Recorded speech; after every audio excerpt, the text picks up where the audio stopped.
আজি হঠাৎ সব জুবিনৰ অনুৰাগী হ'ল। জুবিনৰ অনুৰাগী মই আজি মোৰ কথা আপোনালোকে লিখি ৰাখক।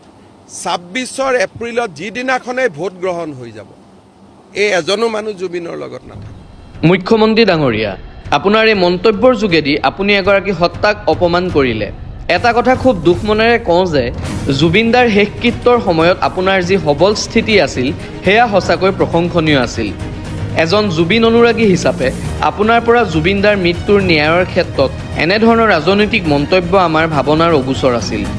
জুবিন গাৰ্গ কোন, তেখেত অসমৰ বাবে কি, এই বিষয়ে তেওঁৰ জীৱিত কালত আপুনি বিভিন্ন সংবাদ মাধ্যমৰ আগত নিজ মুখেৰে বহুবাৰ স্বীকাৰ কৰিছিল যদিও নিজৰ ৰাজনৈতিক স্বাৰ্থৰ ক্ষেত্ৰত তেওঁৰ বিৰুদ্ধে আগবঢ়োৱা কটু মন্তব্যবোৰো এবাৰ আপুনি শুনি লওক। মোৰ ধৰ্ম নাই, সেয়া কি আন্দোলন?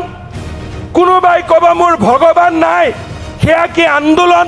এগৰাকী শিল্পীয়ে মই দেখিছোঁ প্ৰতিবাদ কৰিব গৈ কৈ দিছে আমি ভগৱান নামানো। এতিয়া আমিতো ভগৱান মানো। আপোনালোককোতো 1 জানুৱাৰীত মই দেখিলোঁ টিভিত দেখুৱাই আছে ভগৱান যোৱা মানুহবিলাক মন্দিৰত। গতিকে অসমৰ মানুহ আৰু তেওঁলোকৰ লাইন একে আছেনে নাই? এজনে কৈছে আমি ভগৱান নামানো, কিন্তু মইতো জানো অসমৰ 90% মানুহে ভগৱান মানে। তাৰোপৰি জুবিন দা হৈছে প্ৰকৃতিৰ মানুহ। তেওঁ দীঘলী পুখুৰীৰ পাৰৰ গছবোৰ ৰক্ষা কৰিবলৈ দীৰ্ঘদিন ধৰি প্ৰতিবাদ কৰি আহিছিল।